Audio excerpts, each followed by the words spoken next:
not while you're driving. Sure. What? You're supposed to get down.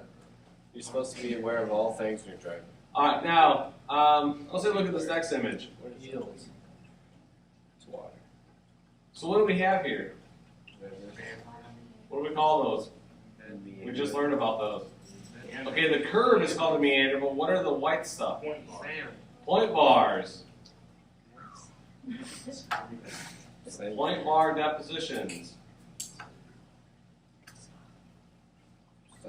Okay, what happens on the outside of a meander?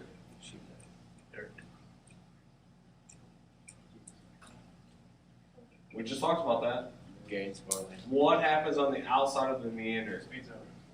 It speeds up, and therefore, what does it do to the bank? Makes it. It erodes it. Okay. You guys see this loop right here? They're almost touching.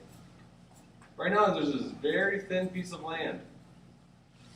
And as we come around the outside here, it's going to erode. As we come around the outside here, it's going to erode. What's eventually going to happen? It's going to break through. So what happens is right now there's a lot of resistance to the river. Not only is the river wanting to get down to base level, but it wants as straight as possible for its stream channel.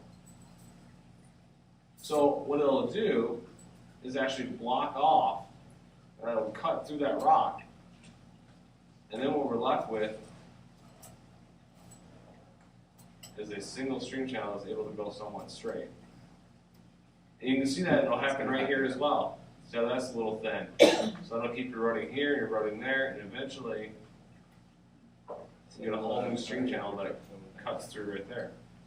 When it cuts through like that, notice it creates these big loops. Okay? We call those Oxbow Lakes. And it's basically all an Oxbow Lake is when a meander has been cut off by the river. You need to write that down, guys. It's kind of important for today's lesson. It's when the meander has been cut off by the river.